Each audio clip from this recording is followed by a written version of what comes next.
how I looked before I touched anything. You know, if you guys fucking saw my 15-year-old picture, you'd be like, if that guy just looked like that, he'll be able to do what he needs to do. You know, testosterone's not an issue for him. You know, like to the trained eye, you know the difference. You know, but most of the world probably wouldn't fucking know the difference. If he looked like his 15-year-old self, he would have made the same sales with his shirt off. Okay, the thing is, just because Tony, I learned sometimes a lot from Tony because he's been around for a long time. And we talked about Rich Piana recently. We both hold in high esteem. But Rich Piana was such a larger-than-life figure physically. It was so physically, because this is a video network, right?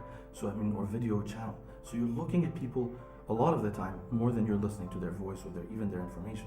So, and there are people like other channels like Doucette's channel, for example, where he often doesn't wear a shirt or stuff like that, and there must be some value in that. We eventually agreed that even Rich Piana's tattoos must have added something, because at that time nobody was like that tattooed and muscular, and then even whatever he had done to make his arms and some body parts look very unusual. We believe that even though he was very charismatic, if he didn't look like that, the movement wouldn't have moved like that. It was the biggest or the fastest growing, but I mean, bodybuilding was different when Rich Piana was alive. Well, we have other carnivore type people. We have Carnivore MD, we have Dr. Sharon Baker, right?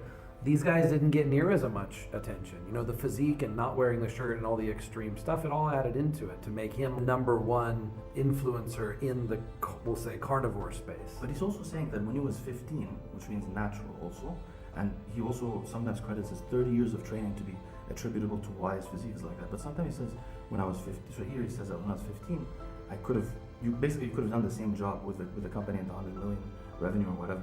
And I just want to point out, he had to take 10 units of growth hormone a day, and he doesn't take many carbohydrates. If I would imagine, and he has small hands, and apparently he's not hairy also, I found out in this interview, they mentioned that random. He doesn't shave his back, he's not very hairy, even though he takes steroids. They say, are you sure you take steroids?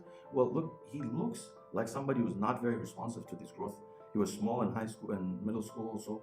So could he have just been natural and been so impressive that he would have gone this huge wave? Just because he has, I mean, I guess the marketing thing would then be the beard and the cap. I think this is a case of like when the guy comes up to you in the gym and is like, oh, so you're a bodybuilder. Oh, I used to be a bodybuilder. I used to be a huge, giant muscles and bench press 500 pounds. Like, oh, sure you did. Sure you did. Yeah. Like people look back at their memory and be like, oh, I was so amazing. But then if you actually look at a picture of but he knows while he's saying this that he knows they mentioned earlier, there's no ancestral people that look like him. He's like, you'd be surprised I saw a Mongolian lady carrying something. But you're saying back then he wasn't living an ancestral lifestyle. As a 15-year-old, he's eating carbs. No, I'm just saying that he knows I'm saying that he knows that everybody knows he looks unusual. At least for the abs, which I still think, I'm shocked he didn't talk about the abs here, because I'm assuming there's some line there. And it might come out also, and that would be shocking if there was another one. But there's something looks so unusual about him that it makes you look at the screen. And he's also moving, he's energetic. He looks like, not here maybe, but he usually looks like he's very stimulated. So he's stimulated, he doesn't have a shirt on. Would this work if he was natural with his genetics? Because clearly he doesn't look like he's built for gaining muscle. Even, I know he's on a ketogenic diet a carnivore diet, but he still doesn't have, he has very full and round muscles, which is what hormones look like they do. But there's not much tissue there.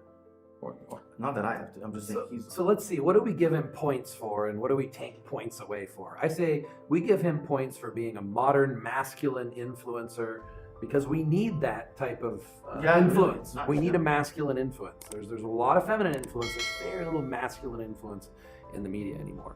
And he does, stand up for high protein, which I think helps a lot of people. Leo disagrees with me and thinks that, protein in general is probably something we need to reduce for health and longevity. Obviously we need some protein, but I like the higher end of protein for performance.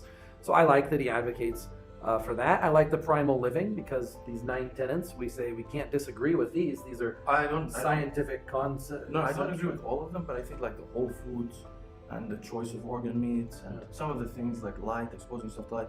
I don't know all of the principles though. Yeah. But for example, he does a lot of cold stuff, and the heat stuff is more useful. But you give him some points for like bringing attention most of them, to some of these things. They've already been brought. So he found out about these things from people who brought them to attention already. Yeah, but it's so recycled. But it needs to be packaged in a way that can reach more people. How many packagings do we need? Because it's like there's the academic who discovers it, there's the person who introduces it, then there's somebody else there who grabs that and meshes it with something else that makes it character. If you walk down the street and you ask someone in America, hey, have you heard of Rhonda Patrick? No. Hey, have you heard of Huberman? No. Have you heard of Liver King? Yeah. Okay, look, Liver King You reached. think so? I don't know if that's true, but I don't know enough about it, to be honest. He definitely loves steroids. There's no question. Everybody who does steroids properly loves it.